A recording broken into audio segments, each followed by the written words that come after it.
श्री मोहम्मद जावेद जी। बहुत बहुत शुक्रिया ma'am. Doctor Javed, thank you very much. Ma'am, this budget is a big disappointment. There is nothing for the poor and the middle class, and unfortunately there is hardly anything for Bihar. जो कुछ है सिर्फ 4 राज्यों के लिए है जिनका election अभी होना बाकी है।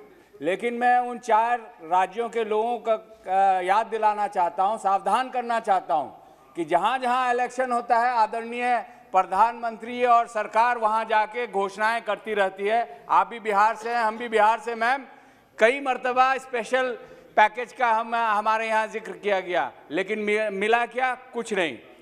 आदरणीय फाइनेंस मिनिस्टर साहिबा और प्रधानमंत्री महोदय भी $5 ट्रिलियन इकॉनमी की बात करते हैं, लेकिन जो इकॉनमी की हालत इस सरकार ने की है, चाहे वो नोटबंदी के ज़रिए हो, चाहे फ्लॉड GST इम्प्लीमेंटेशन के ज़रिए हो, या इनसेंसिटिव 4 आवर नोटिस का लॉकडाउन लगाने के ज़रिए हो, मुझे तो नहीं लगता $5 ट्रिलियन US डॉलर इकॉनमी हो सकती है। मैं जानना चाहूँगा आदरणीय फाइनेंस मिनिस्टर साहिबा से कि did she mean US dollars और डिड शी मीन ऑस्ट्रेलियन और Canadian dollars? She has to specify that. इसके अलावा एजुकेशन में हम लोग सब लोग चाहते थे कि एजुकेशन का जो बजट हो वो 6% हो GDP का। पिछले साल 40 लोकसभा MPs और 32 राज्यसभा MPs ने लिख के आदरणीय एजुकेशन मिनिस्टर को लिख के दिया कि मेहरबानी करके इसको बढ़ाया जाए, क्योंकि एजुकेशन एक बुनियाद है सोसाइटी की तरक्की के लिए। लेकिन अनफॉर्चुनेटली जो पिछले साल लगभग 3% एजुकेशन का बजट था वो घट के और इन्होंने 93,000 करोड़ से 99,000 करोड़ से इन्होंने 93,000 करोड़ कर दिया। सरकार हमेशा बेटी बचाओ बेटी पढ़ाओ की नारे लगाती है, but there is no mention of girl inclusion fund in the budget.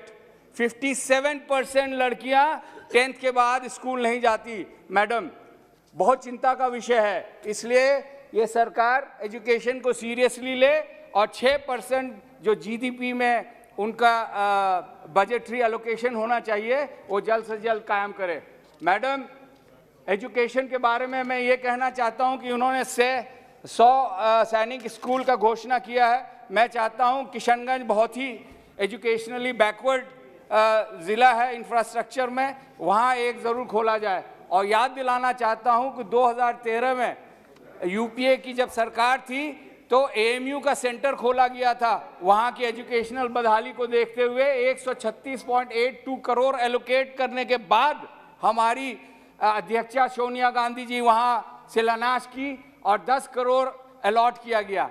लेकिन अनफॉर्चुनेटली 7 साल में इसके अलावा बाकी रकम 122.82 करोड़, कई मर्तबा हमने चिट्ठी और कई मर्तबा सदन में भी आप लोगों के ज़रिए बोलने का मौका मिला, लेकिन आज तक कोई एलोकेशन नहीं आया। हमारे आदरणीय फाइनेंस मिनिस्टर हैं, मैं हाथ जोड़ के विनती करना चाहता हूं। आप हमेशा कहते हैं आदरणीय प्रधानमंत्री सबका साथ सबका विकास, तो उसमें किशनगंज को भी जोड़ें आप, और मेहरबानी करके जो बाकी रकम है उसको एलोकेट करें, और उसके साथ साथ आप 200 करोड़ या 500 करोड़ जितना आप मुनासिब समझें वो दें, ताकि हमारे यहाँ के बच्चों को एजुकेशन मिल सके। और अफसोस की बात है मैम, मेरे कॉन्स्टिट्यूंसी किशनगंज में 11 ब्लॉक में 5 ब्लॉक में एक भी कॉलेज नहीं है। आप अंदाज़ा लगाइए, आज अगर दुनिया के लोग सुनेंगे कि भारत में ऐसा भी एक इलाका है तो क्या हालत होगी हम लोगों की, आप अंदाज़ा लगा सकते हैं। मैं अपील करना चाहता हूं कि कोई ऐसा हिंदुस्तान का ब्लॉक ना हो जहां पे डिग्री कॉलेज और टेक्निकल कॉलेज ना हो, और वहां भी जल्द से जल्द किया जाए। हमारे इलाके में और बिहार, उत्तरी बिहार में, मैं आपके कॉन्स्टिट्यूएंसी में भी कई नदियां हैं। बाढ़ में लाखों लोग परेशान होते हैं, हर साल हजारों एकड़ हमारी भूमि बर्बाद हो जाती है। कोसी डेवलपमेंट प्रोजेक्ट में 332 करोड़ एलोकेट किया गया है। मैं रिक्वेस्ट करना चाहता हूं आपके माध्यम से कि इसको कम से कम 2000 करोड़ करें, ताकि अगले 2 सालों में किशनगंज के आसपास के जितनी नदियां हैं उसके दोनों तरफ में एम्बैंकमेंट हो, ताकि हमारे गांव बच सके, हमारे स्कूल बच सके और हमारी ज़मीन बच सके। मैम, हेल्थ के बारे में हम जानते हैं कि क्या पोजीशन है बिहार की, सबसे बदतर है। और वहाँ पे 200 एकड़ ज़मीन है। मैं चाहता हूँ कि एम्स का एक शाखा खुले, एग्रीकल्चर।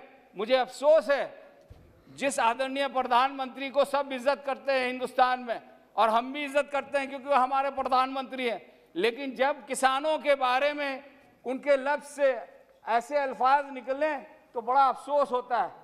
वो आंदोलनकारी कहते हैं और वो बिहार का एग्जाम्पल देते हैं। मैम, 2005 में पहली मर्तबा बिहार में बीजेपी समर्थन सरकार बनी और पहला जो चोट बिहार में लगाया उन्होंने अबॉलिश कर दिया, ये एपीएमएस एक्ट अबॉलिश कर दिया।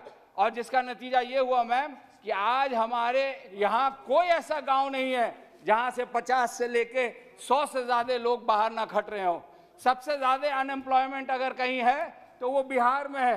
अगर सबसे ज़्यादा इनकम किसी का है तो वो बिहार का है।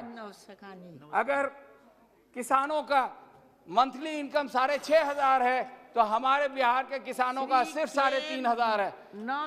जो धान की एमएसपी की बात कर रहे थे आदरणीय मैडम, आधा मिनट कंक्लूड करेंगे। एमएसपी की बात कर रहे थे आदरणीय स्टेट फाइनेंस मिनिस्टर के, एमएसपी लागू हमारे मोदी जी ने किया। मैं बताना चाहता हूं कि अटल ये लागू 1981 में लागू हुआ था। अटल जी के वक्त में 5 साल में 500, मैं सिर्फ धान की, चूंकि वक्त की कमी है, 510 रुपए से 5 साल में 560 रुपए किया, जो सिर्फ 50 रुपया बढ़ाया, 10%। हमारे मनमोहन सिंह जी ने यूपीए सरकार में 570 प्रति क्विंटल से 1360, मतलब 2.5 गुना किया।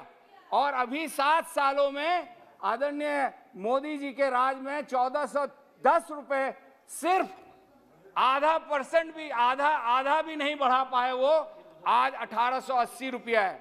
तो मेरी गुजारिश है आदरणीय प्रधानमंत्री जी से और सरकार से कि ये तीनों काला कानून वापस लें।